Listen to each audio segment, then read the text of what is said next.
Hello and नमस्ते। तो कैसे हैं आप सभी लोग। बहुत लंबे समय के लिए आपको इंतजार करना पड़ा, तो चलिए बिना किसी देरी के हमारा एपिसोड को शुरू करते हैं और जल्दी से इस एंशिएंट रिमेन्स के मामले को खत्म करके आगे ड्यूटी हॉल में एक्सप्लोर करने के लिए हम जा रहे होंगे। तो जैसे कि लास्ट एपिसोड में हमने देखा था, जियान ने उस ब्लैक कलर का यिन एंड यांग हार्ट को निगल लिया था और दूसरी तरफ जो लड़की रहती है सूजिंग, वो उसने भी एक व्हाइट कलर का यिन एंड हार्ट को अपने बॉडी के अंदर ऑब्जर्व कर लिया था। लेकिन वो लड़की नहीं देख पा रही थी कि जियान ने वहाँ पे ब्लैक कलर का एनर्जी को अपने भीतर समा लिया है। लेकिन जैसे ही जियान को ब्लैक कलर का यिन यांग हार्ट मिला था, वो तुरंत ही उसको निगल लेता है। कहीं ऐसा ना हो कि वो जो लड़की रहती है उसको पता चल जाए यिन यांग हार्ट के बारे में और वो आके जियान के पास से वो स्नैच कर ले। लेकिन जब जियान इसको निगलता है, उसके बाद वो कॉफिन में पड़ता है कि वहाँ पे लिखा होता है ये जो ब्लैक कलर का यिन एंड यांग एनर्जी है वो व्हाइट कलर का यिन यांग एनर्जी की तरफ अट्रैक्ट होता है। अभी यहाँ पे जियान को पता चलता है कि इसका जो साइड इफेक्ट क्या होने वाला है। वो बहुत ही ज्यादा घबरा जाता है क्योंकि ये बहुत ज्यादा शॉकिंग रिजल्ट्स को रखते थे। जैसे ही जियान ने इस ब्लैक कलर का यिन यांग हार्ट को खाया था, उसके बाद उसका जो बॉडी है बहुत ही ज्यादा अबनॉर्मल होने लगी थी। लेकिन जो लड़की रहती है उसको ये पता नहीं होता कि ब्लैक कलर का एनर्जी का जो यिन यांग हार्ट है उसको जियान ने खा दिया है। जियान को भी धीरे धीरे समझ में आने लगा था कि ये जो ब्लैक कलर का यिन यांग हार्ट है ये एक्चुअल में मेल यांग एनर्जी को पोजेस करता है। अभी हमें यिन एंड यांग एनर्जी के बारे में बताया जाता है। ये जो एनर्जी रहती है ये इस तरह की एनर्जी को एक कपल ही कल्टिवेट करते हैं। ये बहुत ज्यादा पावरफुल रहती है और इस इंस्टेंट रिमेन्स में जो डूडी मर के पड़ा हुआ है उसका गर्लफ्रेंड और ये दोनों एनर्जी को अपना लाइफ टाइम कल्टिवेट करते थे। ऑर्डिनरी लोगों को सिर्फ इसके बारे में थोड़ा थोड़ा पता होता है। कोई भी नहीं चाहता कि ऐसे सिचुएशन में वो ऐसे एनर्जी को प्राप्त करे। लेकिन किसको पता था कि जियान ये आके ऐसे जगह पे फंस जाएगा। अगर इसे हम जियान के लिए बैड लक कहे तो ये गलत नहीं होगा। जब ये बातें उसके मन में चली रही थी, वो अपने आंखों को रोल करके जियान एक घबराए हुए चेहरे के साथ देखता है उस लड़की की तरफ जहाँ पे वो एक लोटस पे बैठ के कल्टिवेट कर रही थी। इस एनर्जी को ऐसे तरह से रखा गया था कि जब यहाँ पे सूजिंग ने व्हाइट कलर का यिन यांग हार्ट को कल्टिवेट करना शुरू किया था, उसको ब्लैक कलर की एनर्जी नहीं दिखाई दी।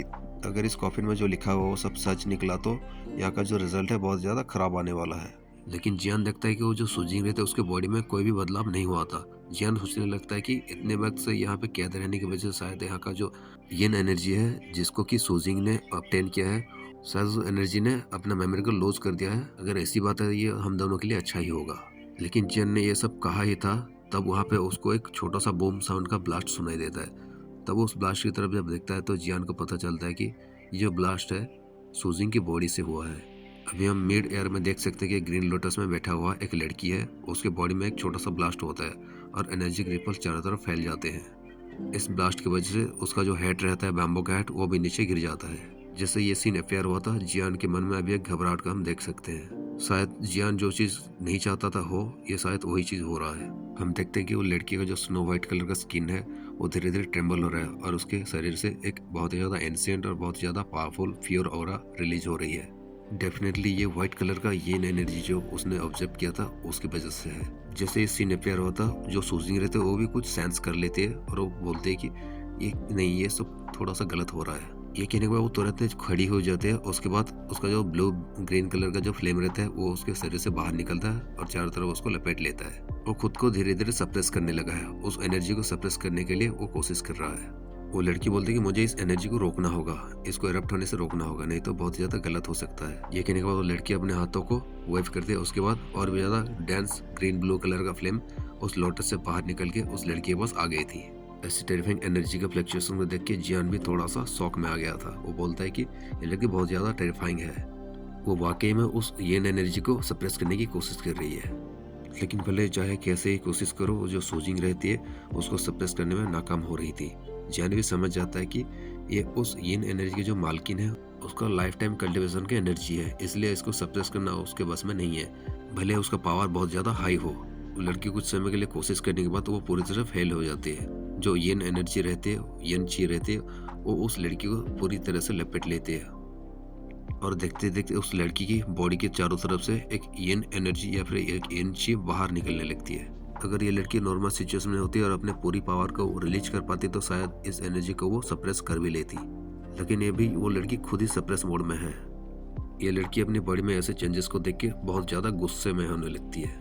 उसकी आइसी कोल्ड नजर जाती है उस स्केलेटन की तरफ, जिस स्केलेटन से उसने अभी व्हाइट कलर का यिन यांग हार्ट को कलेक्ट किया था। वो गुस्से में आकर एक डेंस दोकी अपने हाथों में कलेक्ट करती है। उसके बाद एक पाम अटैक उस स्केलेटन की तरफ शूट कर दिया था। जैसे वो डेंस दोकी का पाम अटैक जाके उस स्केलेटन पे लगा ही था, वो स्केलेटन एकदम से राख में बदल जाती है और देखते देखते वो पाउडर में कन्वर्ट हो जाती है। जियान इस लड़की के ऐसे एक्शन करके बहुत ज्यादा हैरान हो जाता है, क्योंकि वो जानता था कि ये जो स्केलेटन है ये वहाँ का जो एम्पर है उसका गर्लफ्रेंड का स्केलेटन है। और जब इस स्केलेटन का काम खत्म हो गया और उसने वो व्हाइट कलर का ईयनिंग हार्ट को कलेक्ट कर लिया, उसके बाद वो दूसरों के बीवी का जो स्केलेटन है उसको भी खत्म कर रही है। ये वाकई में लड़की बहुत ज्यादा बुरी औरत है। जैसे उसने ईयनिंग हार्ट को कलेक्ट कर लिया और अपना काम खत्म हो गया, वो सामने वाले बंदे की बीवी के स्केलेटन के बारे में सोच भी नहीं रही है। वैसे इन सब सिचुएशन में जो जियान रहता है वो धीरे धीरे स्टेप बैक लेके पीछे जा रहा था, क्योंकि उसे पता चल गया था ये लड़की बहुत ज्यादा पागल किस्म की बंदी है। ऐसा ना हो कि जियान की हद तक चढ़ जाए वो। अगर ऐसा होता तो शायद जियान को यहाँ पे बहुत ज्यादा मुश्किल का सामना करना पड़ सकता है। लेकिन इससे पहले कि इन दोनों को कुछ पता चलता, जो राख में बदले हुए जो स्केलेटन था, जो लड़की ने अभी अभी उस एम्परर की बीवी का स्केलेटन को जो तोड़ के वहाँ पे स्मैश कर दिया था, उसमें से एक ब्राइट रेड कलर का हल्का सा कुछ चमकता है और वो उस मैस के अंदर से निकल के जाके सूजिंग की बॉडी के अंदर चला गया था। अचानक से हुई इस चेंज की वजह से वो भी कुछ समझ में नहीं पाई थी। जब वो ब्राइट रेड फ्लेम उसकी बॉडी के अंदर चला गया था, वो फील करता है कि उसके बॉडी के अंदर एक रेड कलर का कुछ एक फ्लेम उसके बॉडी के अंदर चर्न होने लगी है। ये फ्लेम कुछ ऐसा था कि उसको कुछ हर्ट तो नहीं कर रहा था, लेकिन उसके बॉडी के अंदर जो दुखी थी उसको धीरे धीरे वो खत्म कर दिया, यानी सप्रेस कर रहा था। देखते देखते उसके बॉडी के अंदर पूरी तरह से इन एनर्जी में भरे हुए हम देख सकते हैं। सूजिंग देखते कि उसके बॉडी के अंदर जो फाइटिंग स्पिरिट है वो धीरे धीरे अभी काम करना बंद कर दिया था। ये सिचुएशन देख के ऐसा लगता है कि वो लड़की के जो खतरनाक लेवल टेरिफाइंग फाइटिंग स्पिरिट है वो भी धीरे धीरे स्टिप पड़ने लगी थी। और अभी की स्ट्रेंथ को देखकर ऐसा नहीं लगता कि वो एक पिग के 7 स्टार डूडी के स्ट्रेंथ को सप्रेस कर पाएगी। उस लड़की की बॉडी और भी ज्यादा तेजी से ट्रेम्बल होने लगती है, वो खुद को और भी ज्यादा सप्रेस नहीं कर पाती, वो अपने दांतों को क्लेंच करती है। उसके बाद उस तरफ देखती है जहाँ पे इस रूम में एक ही सिंगल बंदा रहता है। अपनी कोल्ड नजरों को जियान की तरफ आते हुए देख जियान भी थोड़ा सा घबरा जाता है और बोलता है कि मिस, मुझे लगता है कि अभी वक्त नहीं है कि हम यहाँ पे बातें करें, और मुझे लगता है कि मुझे यहाँ पे बहुत ज्यादा देर तक नहीं रहना चाहिए, इसलिए मैं अपना स्टेप बैक करके मैं यहाँ से चला जाता हूँ। ये कहने के बाद अपना स्टेप को बहुत तेजी से पीछे करके वो उस हॉल पे किनारे पे जो एक स्टोन गेट रहता है उसके तरफ उड़ के चलने लगता है। इस तरह से भागते हुए जब सूजिंग जियान को देखती है तो बहुत ज्यादा गुस्सा हो जाती है। बोलती है कि क्या तुम्हें अभी याद आया यहाँ से भागने का? पहले तुम नहीं भाग सकते थे क्या? अभी वक्त मिला? वेल, जियान भी जानता था इसका इंटेंशन क्या है, इसलिए और भी ज्यादा तेजी से वो उस ब्रोंज गेट की तरफ भागने लगता है और बहुत ज्यादा पावरफुल अटैक बना के जियान उस गेट के तोड़ने के लिए उसके तरफ शूट कर देता है। जियान का पावरफुल पाम अटैक जाके टकरा जाता है उस ब्रोंज गेट के सामने। जियान का फिगर भी वहां से बहुत ज्यादा तेजी से फ्लैश होके उस गेट के सामने पहुंच जाता है, लेकिन उसको जाके वहां पे डिसअपॉइंट ही होना पड़ा था, क्योंकि इतना ज्यादा पावरफुल अटैक करने के बावजूद भी जो ब्रोंज गेट रहता है वो थोड़ा सा टच से मस नहीं हुआ था। जियान का हवा यहाँ पे टाइट हो गई थी। वो पीछे मुड़ के देखता है तो उसको सूजिंग दिखाई देती, जो कि उस ग्रीन लोटस में खड़े होकर धीरे धीरे जियान की तरफ आ रही थी। जियान अपने लाउड वॉइस के साथ बोलता है कि क्या तुम्हें एक्चुअली में चाहिए क्या? तुम क्यों मेरे पीछे पड़ी हो? वो लड़की बोलते है, इसमें मेरी कोई गलती नहीं है, तुमने उस चीज को हासिल किया है और तुम अभी पकड़े गए हो। तुम्हारे लिए अच्छा यही होगा कि तुम वो ब्लैक कलर का ये नहीं हार्ट को मुझे हैंड ओवर कर दो, और इसके बाद मैं तुम्हें सही सलामत जाने दे सकती हूँ। जियान ये सब सुन के थोड़ा सा अनकंफर्टेबल फील करने लगता है। इस समय जो सूजिंग रहे थे वो भी जियान की बॉडी में कुछ हलचल महसूस कर पाई थी। अभी जियान की बॉडी भी थोड़ी स्ट्रेंज तरीके से रिएक्ट करने लगी थी। थोड़ा सा हेजिटेट करने के बाद जियान बोलता कि लेकिन वो चीज़ तो मैंने खा लिया उस चीज़ को। जियान अपने मुंह को आकर के बोलता है कि देखो मैंने खा लिया उसको, मैं अभी बाहर कैसे निकलूं? वो पहले से ही मेरे स्टोमक के अंदर जा चुका है। जियान भी समझता था कि अगर ये उसके हाथों में रहता है तो जियान इस लड़की से लड़ नहीं पाएगा। उसके वजह से ये जो ब्लैक कलर है ये ना ज्ञान हट है, वो आसानी से उस लड़की उसे स्नैच कर सकता है। इसलिए जियान ने जैसे ही ये ब्लैक कलर का ये नेंग हट मिला था, बिना कुछ सोचे समझे पहले निगल लेता है। लेकिन जियान को अफसोस तब होता है जब वो बिना प्रिकॉशन से जाने हुए उसको निगल लिया होता है। अभी क्लियरली रिजल्ट उसको दिखाई देने लगी थी। उस लड़की का बॉडी और उसका चेहरा धीरे धीरे पिंक कलर में परिवर्तित होने लगी थी। वो जियान को बोल दे कि इसको तुम मेरे लिए बाहर निकालो, मैं इसको चाहती हूँ। लेकिन उसका जो वॉइस है धीरे धीरे बहुत ज़्यादा सॉफ्ट होने लगी थी, पहले जैसे उसका हार्ड वॉइस नहीं रहता है। जियान भी इनडिफरेंट तरीके से बोलता है कि देखो इसको मैंने अभी खा लिया है, ये मेरे पेट में है, अभी मैं इसको बाहर कैसे निकल सकता हूँ? ये कहने बाद जियान उस लड़के को बोलता है कि मुझे लगता है कि इसका जो प्रिकॉशंस है ये तुम्हें पता चल ही गया होगा, इसके बारे में तुम्हें पता चल गया, इसलिए तुम इसको बाहर निकलने के लिए मुझे कह रही हो, है ना? लेकिन उस लड़की के केस में भी सीन कुछ अलग थी। जब उसको वो व्हाइट कलर का ये हार्ट मिला था तब उसने उस प्रिकॉशंस को नहीं पढ़ा था और बिना पढ़े उसको ऑब्जर्व करने में लग जाता है। बाद में जब उसका होश आता है वो देखता है कि वहाँ पे लिखा होता है इसका साइड इफेक्ट के बारे में, और उसको पता चलता है कि ये एक दूसरे की तरफ आकर्षित करते हैं ये दोनों एनर्जी। तो वो देखता है कि जियान दूसरे एनर्जी को खुद ही ऑब्जर्व कर लिया है। तभी यहाँ से उसको दिक्कत होने लगती है। वो नहीं चाहती कि जियान और उसके बीच में ऐसे कुछ हुटपटांग हरकत हो, इसलिए वो ब्लैक कलर का ईएनएंग हार्ट को जियान से मांग रही थी। सुजिंग बोलती कि मैंने इसको बाद में डिस्कवर किया जब मैंने पूरी तरह से इसको रिफाइन कर लिया था, लेकिन तुम्हारे बारे में क्या? तुमने तो इस वार्निंग को पढ़ने के बाद ही शायद निकल लिया है ना? आखिर तुम जानबूझ के ऐसे इस चीज को कैसे खा सकते हो? अभी जियान समझ जाता है कि इस लड़की से बातों से ऐसे नहीं उलझा जा सकता है। जो लड़की सूजी नहीं तो और भी ज्यादा गुस्से में आने लगती है। उसके नेचुरल पता नहीं होता है कि इस कॉफिन के अंदर ऐसा भी कुछ वार्निंग्स लिखी होगी पहले से। अगर उसको ऐसा पता होता तो पहले से उस दोनों एनर्जी को उसने इकट्ठा कर लिया होता। अभी अगर ऐसा होता तो उसको इस सिचुएशन में फंसना ना पड़ता।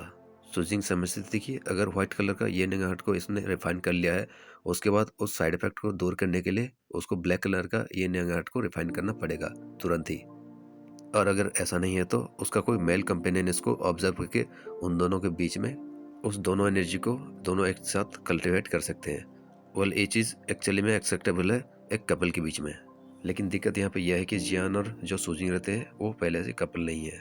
टाइम बीतता है और सूजिंग के जो चीक्स रहते हैं और भी धीरे धीरे बहुत ही ज़्यादा ट्रेम्बल होने लगती है।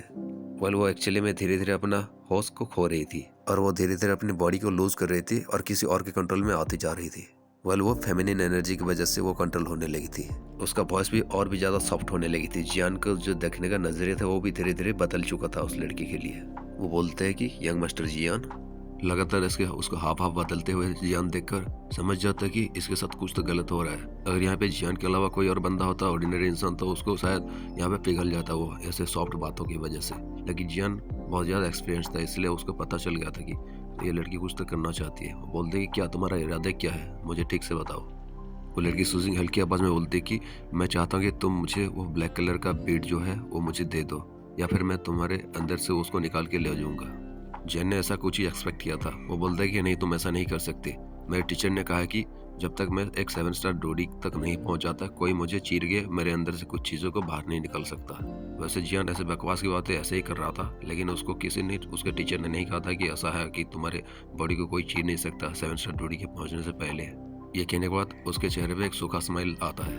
लड़की बोलती है कि नहीं, ऐसी बात नहीं है, मेरी हालत अभी धीरे धीरे बहुत ज़्यादा खराब हो रही है। इसके बाद अगर ये तुम मुझे दे देते हो तो बाद में मैं तुम्हें अच्छा सा रिवार्ड दे सकता हूँ। यंग मास्टर, तुम्हें कोई भी चिंता करने की आवश्यकता नहीं है। ऐसा नहीं है कि ये ब्लैक कलर के बीड मुझे चाहिए ही था, लेकिन कुछ ऐसे सिचुएशन आ गया है जिसकी वजह से मुझे इसको ऑब्जर्व करना पड़ेगा, नहीं तो बहुत कुछ गलत हो सकता है हम दोनों के बीच में। सुजिंग अपने हाथों से जियान के हाथों को क्लेंच करके पकड़ लेता है। तभी गोल्डन ड्रैगन जियान को बोलते हैं कि जियान देखो, तुम संभल के रहना। तुमने इस ब्लैक बीड को पहले ही ऑब्जर्व कर लिया। तुम्हारे भीतर जो हेवनली फ्लेम है उसको पहले ही रिफाइन करके तुम्हारे शरीर में डाल चुके हैं।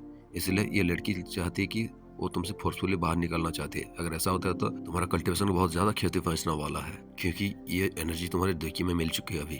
और मुझे नहीं लगता कि ये लड़की तुम्हें कोई दया दिखाएगी। तुम्हारे पेट को चीर के ये वैसे ही इसको निकालने वाली है। मास्टर की ऐसी बातों को सुनकर जियान का हाथ पैर भी नम पड़ जाती है। वो देखने लगती है उस लड़की की तरफ, बोलती है कि देखिए मिस सू, आप किसी और को ढूंढ लीजिए, मेरे साथ तुम ऐसा हरकत नहीं कर सकती, इससे मुझे बहुत ज़्यादा नुकसान पहुंचेगी। वो लड़की बोलती है कि मैंने आपसे पहले भी कहा है कि मैं इस चीज़ को लेके रहूँगी, चाहे कितना बड़ा भी नुकसान हो आपको, मैं उसका डबल ट्रिपल भी मैं आपको कंपेंसेट करने के लिए तैयार हूँ। जियान और भी ज़्यादा यहाँ पे रुक नहीं सकता, तो वो बोलता है कि नहीं, मैं इंटरेस्टेड नहीं हूँ इस चीज़ों में। ये कहने के बाद उसके पैरों के नीचे एक हैवी रूलर आ जाती है। देखते देखते फायर सटेक उन दोनों के बीच में टकराने लगती है। इससे जियान पीछे फिकता हुआ चला जाता और तेजी से गेट की तरफ चलने लगता है। उस लड़की के हाथों से कोलाइड होने के बाद जो बचा हुआ फ्लेम का पावर था, वो एनर्जी जाके उस गेट से टकरा जाती है बहुत ही फास्ट तरीके से, लेकिन वो गेट तभी भी थोड़ा सा भी टच मच नहीं होती।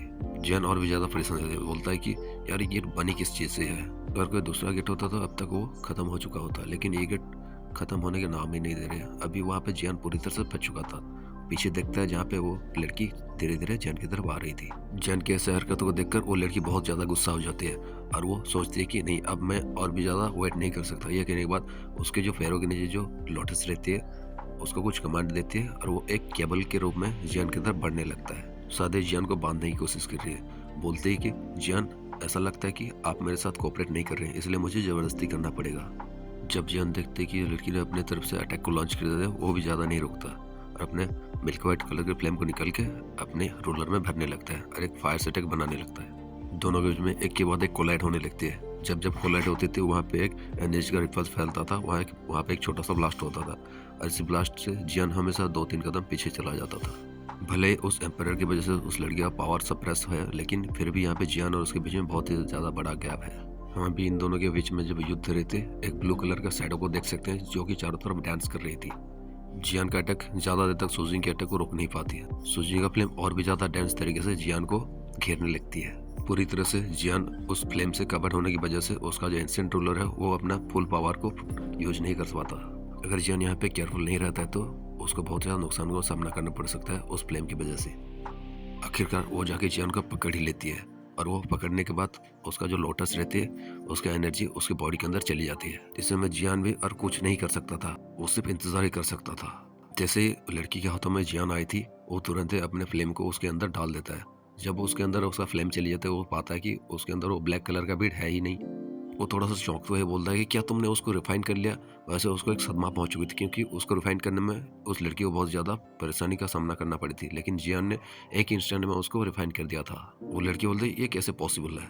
अभी वो लड़की जब जियान के बॉडी को इंस्पेक्ट करती है तो उसे पता चलता है कि जियान के बॉडी के अंदर वो चारों तरफ घुल चुका है उसके खून में और जियान के बॉडी से खतरनाक लेवल एनर्जी को वो महसूस कर सकती थी। लेकिन जब उस लड़की के फ्लेम ने जियान के शरीर के अंदर एंटर किया ही था, जो जियान का 23 कलर का हेवनली फ्लेम था वो उसके कॉन्टेक्ट में आ जाता है और जब वो कॉन्टेक्ट में आता है तो उसके भीतर जो ब्लैक इन यांग एनर्जी था वो भी अभी ब्रस्ट आउट होकर बाहर निकलने चाहती थी, क्योंकि उस ब्लैक कलर के येन एनर्जी को एक अट्रैक्शन फील हुआ था जो कि बाहर की तरफ से आ रही थी और ये दोनों एनर्जी एक दूसरे से मिलने के लिए तैयार थे। लेकिन इससे पहले कुछ हो ना जाए, गोल्डन रैंकिंग जियान के बॉडी को एक्वायर कर लेते हैं। जब वो एक्वायर करते हैं उसके बॉडी को तो उस लड़की का जो एनर्जी था उसको कुछ फेमिलियर लगती है, तो वो बोलती है कि नहीं वेट मुझे लगता है कि ये लड़की कुछ फेमिलियर से लग रही है मुझे। और वो लड़की को भी जियान के अंदर से एक फेमिलियर फीलिंग आती है। जब उसका फ्लेम उसके फोरहेड पे चला गया था, जियान के फोरहेड पे, वो कुछ महसूस करता है और बोलता है कि ये कैसे हो सकता है। वो लड़की अभी होश में आ चुकी थी और उसकी आंखें अभी वाइड हो जाती है। वो जियान को देखने लगती है। वो बोलते कि ये तुम्हारे फोरहेड पे क्या चीज़ है, लेकिन इससे पहले जियान उसका जवाब देता है। उसके मुंह से हम खून की उल्टी करते हुए देखते हैं। लेकिन यहाँ पे जो सूजिंग थी वो पूरी तरह से हिल चुकी थी, यानी पूरी तरह से सरप्राइज हो चुकी थी। वैसे क्या देखने को मिला जियान के फोरहेड पे तो पता नहीं है, और शायद लगता है कि जियान को बहुत ही ज़्यादा पहले से जानती है। अभी क्या सीन है इन दोनों के बीच में ये तो हमें अगले सीन में देखने को मिलता होगा। और वो एपिसोड बहुत ज़्यादा इंपॉर्टेंट एपिसोड होने वाली है, क्योंकि उस एपिसोड में हमें पता चलने वाला है जियो क्लैन के बारे में। अब पूरी तरह से तो नहीं, लेकिन थोड़ा बहुत। तो मिलते हैं और एक एपिसोड में, तब तक बने रहिए एंड सी यू अगेन।